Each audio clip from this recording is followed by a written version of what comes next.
Mayibenhle kwabangcwele. Namuhla inkonzo yeSabatha sizoyiphathela ngumfundisi uSD Nduli weNazareth Baptist Church eBuhleni ethempelini lasemseni yenkandla ngaphansi kobuholi benkosi ukukhanya kwelanga Phinda Shembe.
Izindlela zomkhululi wethu. Ngiyabingelela kubo bonke abalaleli balomsakazo omkhulu ukhozi abalalele lenkonzo ngalolu suku lweSabatha. Bantwana bahle base-Afrika, ngithunywe uShembe kuba ke ngikhulume kini indaba kaNkulunkulu. uNkulunkulu ke bantwana bahle base-Afrika sonke siyamdinga. Noma ngabe izinto zakho zihamba kahle kanjani, kepha uyamdinga uNkulunkulu njengoba siphila emhlabeni nje. Ikusasa awulazi ukuthi lizobe likuphatheleni. Ngoba noJobe izinto zazimhambela kahle, kepha ngesikhashana esincane nje izinto zakhe zonakala zonke. Ngakho ke siyamdinga uNkulunkulu, simdingela imphefumulo yethu ukuze mhla isihambile imphefumulo yethu sibuyele kuNkulunkulu ingalahlwa, itholakale ukuthi geziwe. Ube nalo ithuba lokuthi usondeze umphefumulo wakho ukuthi bagezele wona abathunywe uNkulunkulu ukuthi bageze imphefumulo yabantu. Njengoba ngisho ke bantwana bahle base-Afrika ukuthi ikusasa kasilazi ukuthi liza nani. Ngoba bakhona abantu abake behlelwe usizi oluthi malufika kubo bengakwazi ukuziphathela lona lolu sizi, lufike lubaqeda amandla, lubaqeda ithemba, umuntu angazi nokuthi kufanele enze njani. Ngikhuluma ngosizi olunjengokuthi nje mhlawumbe ubusathole umntwana ahambe emhlabeni, ungabi naye nje umntwana ngisho yedwa, kepha uyabazala abantwana bahambe emhlabeni.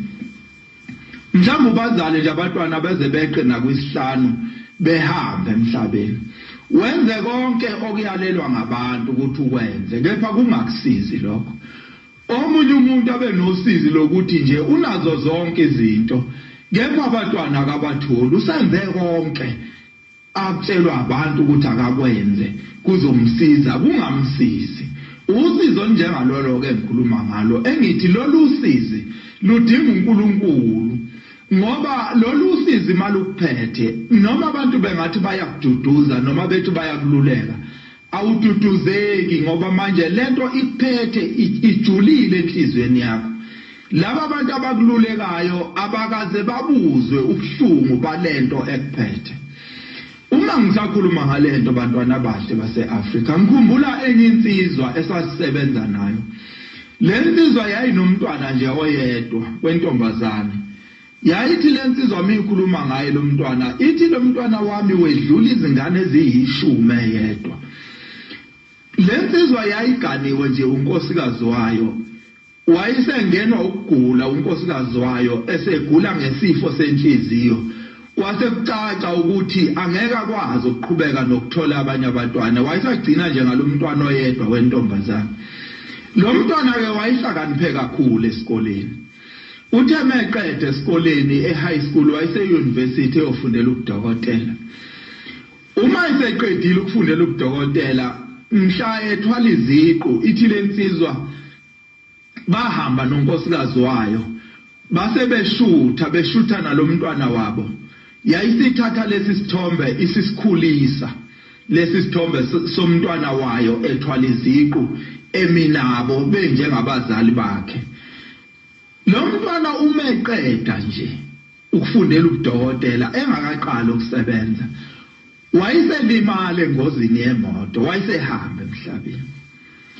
lokho kuhamba kwalomntwana kwamhlukumeza kakhulu umama wakhe wagcina naye ehambile emhlabeni ngoba wayenesifo senhliziyo lesi sehlo esayehlela lensizwa awekho amazwi athi ma iduduzwa ngayo iyaduduzeka awekho amazwi athola indawo enhlizweni yalensizwa ithi lensizwa ngangehla ngenyuka kulabo abaduduza abaluleka ngokomqondo abaduduza abantu kepha ithi ngangithi mangibuya ngithi mangena endlini ngikhangwe lesi sithombe esinalomntwana wami nonkosikazi esilengo odongeni ebese kuvele kuphela konke okukhulunywe kimi ebese ngiphelelwa amandla ngithole sengihleli phansi sengikhala uthi lesi sithombe kwakungavumi ukuba ngisisuse odongeni kwakuye kube sengathi kunecala engilenzayo kunkosikazi nakumntwana wami mangisusa lesi sithombe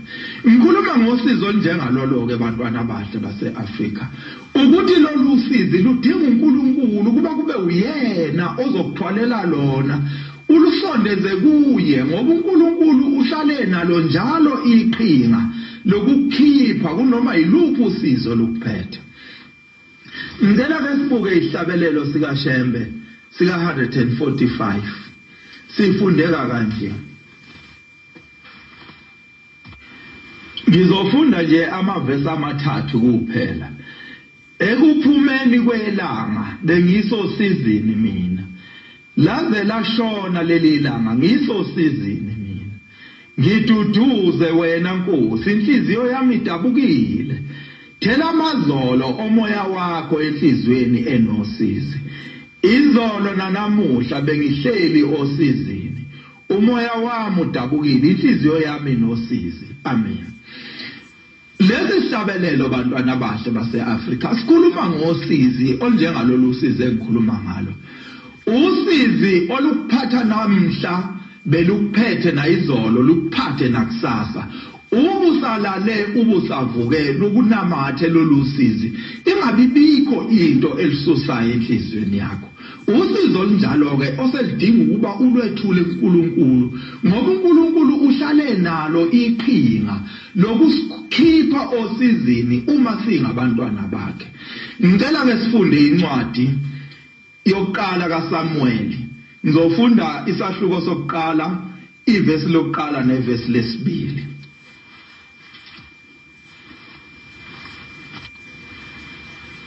kwakukhona umuntu waseRamathayimi Sofimu lasezintabeni zakwa-Efrayimi ogama lakhe lalingu-Elkana indodana kaJerohamu ka-Elihu kaTholu kaSufi wakwa-Efrayimi wayenabafazi ababili igama lomunye lalinguHana igama lomunye lalinguPhenina uPhenina wayenabantwana kepha uHana wayengenabantwana amen bantwana bahle base-Afrika le ncwadi engiyifundile ikhuluma ngosizi olunjengalo lengikhuluma ngalo ikhuluma ngomuntu owayenalolu sizi engikhuluma ngalo lo muntu lona waba nenhlahla wathola umendo wagana nje esemncane wagana umyeni wakhe amthanda kakhulu babethandana kakhulu laba bantu kepha kwaqhubeka isikhathi bagcina bebona ukuthi uNkulunkulu akabaphanga abantwana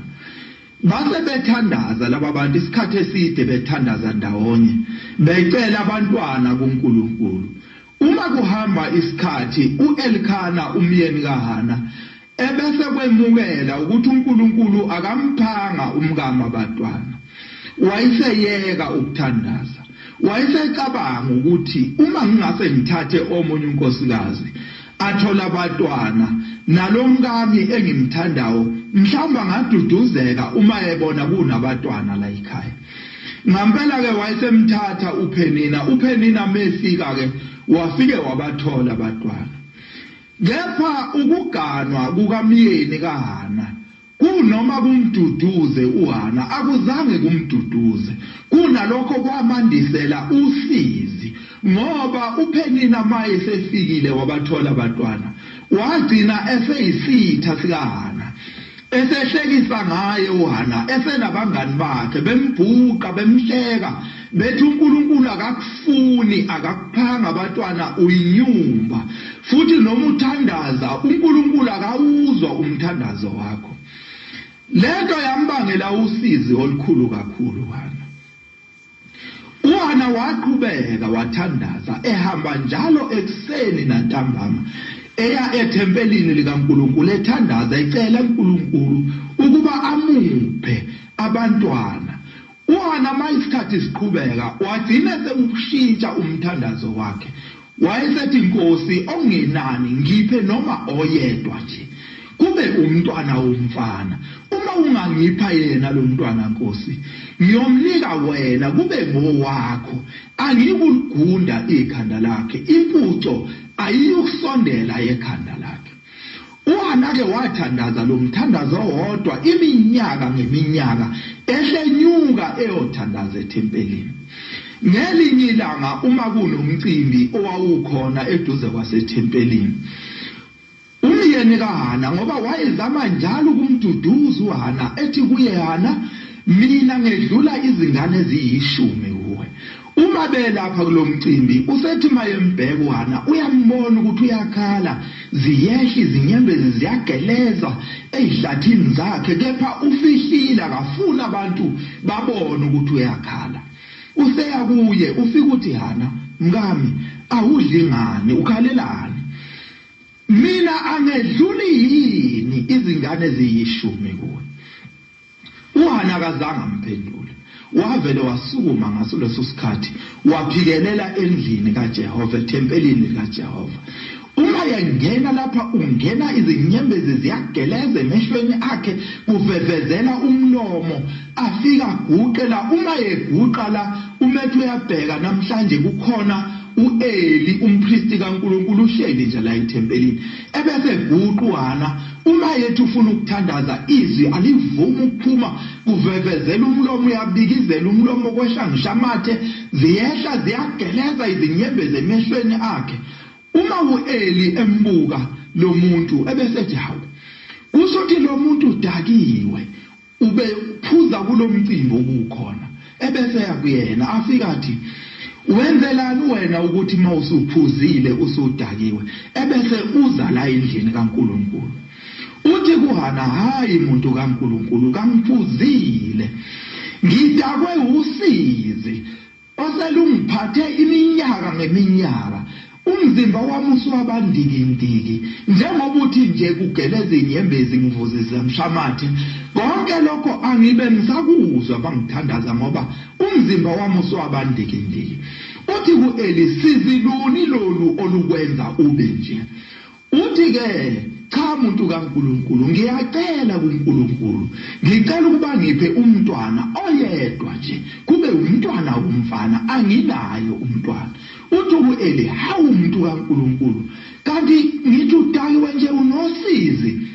Uthi ke namhlanje nami ngiyakucelela ke ukuthi lo Nkulunkulu okholwa kuye, lo Nkulunkulu omethembayo, lo Nkulunkulu omthandayo awuzwe lo mthandazo wakho, akunike lo mntwana. Ngenxa yokuthi uHana ke wayemethemba lo Nkulunkulu wakhe, wathi mayezwa umpristi kaNkulunkulu ekhuluma kanje ngaso leso sikhathi wayesekwemukela enhlizweni yakhe ukuthi namhlanje uNkulunkulu sewuzwile umthandazo wami. Wayesesula izinyembezi, wayesehambe ekhaya ethokozile, wafike wadla, waxoxela ngisho umyeni wakhe wathi namhlanje uNkulunkulu uzwile umthandazo wami. Wenziwa yini uHana? Wenziwa ukuthi lo uNkulunkulu akholwa kuye uyamethemba futhi uyamthanda, ngoba uNkulunkulu bantwana bahle base-Afrika asimkhonzi ngokukholwa kuphela, kepha simkhonza ngokukholwa, simkhonze ngethemba, simkhonze ngothando. Lezo zinto zontathu ungavumi ukuba ziphume enhlizweni yakho, ngoba izona zinto lezo ezisondeza uNkulunkulu kuwe. Izona zindlela ke lezo zoNkulunkulu esimkhonzayo okufuneka uzazi ukuthi uma ngikhonza uNkulunkulu fanele ngikholwe, ngibe nethemba, ngibe nothando. Ngempela ke uNkulunkulu wamupha uHana lo mntwana womfana, wayesemqamba igama lakhe, wathi igama lakhe uSamuel, okungukuthi ngimcele kuJehova. Lokhu ke bantwana bahle base-Afrika kuyizinkomba zokuthi noma ngabe unosizi olunjani, uma lolo sizi lwakho ulubeka kuNkulunkulu, ungazithwaleli wena, uNkulunkulu uba nalo iqhinga lokukukhipha kulolo sizi, ngoba uNkulunkulu ke kubuke isikhathi eside ukuthi njengoba uwumntwana wakhe unosizi, awunawo yini amanye amathemba othembele kuwo. Uma yena ethatha isikhathi ukuphendula, azikho yini ezinye indawo ozobona ukuthi wena fanele uye kuzo ngoba zona zizokusheshisela. Lo uNkulunkulu bantwana bahle base-Afrika uma simkhonza akufanele ukuba sigcine ngokuzwa ngaye ngoba sifunda iBhayibheli, sigcine ukuzwa ngaye ngoba sisezindlini zesonto. Akufanele uNkulunkulu sitshelwe ukuthi siyoze simbone mhla sesihambile emhlabeni. Uthi uShengu uNkulunkulu omuhle, uNkulunkulu owehlayo ezulwini, ahlale nabantu ababone babe nosiza, abakhiphe osizini.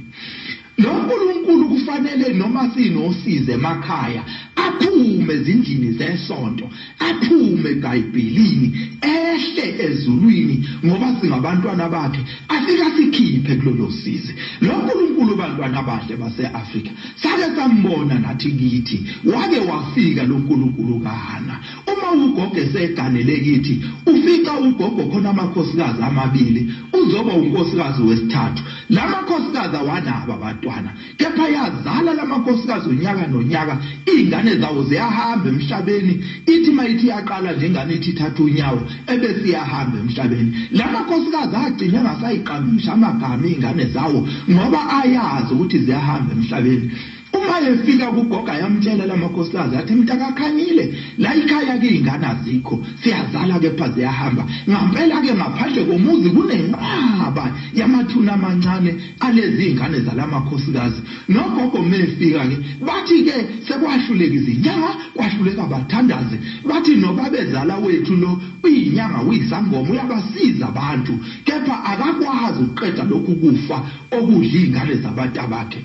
Ugogo naye wayesemthola umntwana wokuqala, uthe meqala nje uthatha unyawo athi uzama ukuhamba, wayesehamba emhlabeni. Ugogo yayisiyamkhathaza lento uma kuthiwa isiyehlula inyanga yehlula abathandazi, ukuthi isidinga uNkulunkulu uqobo lwakhe lento.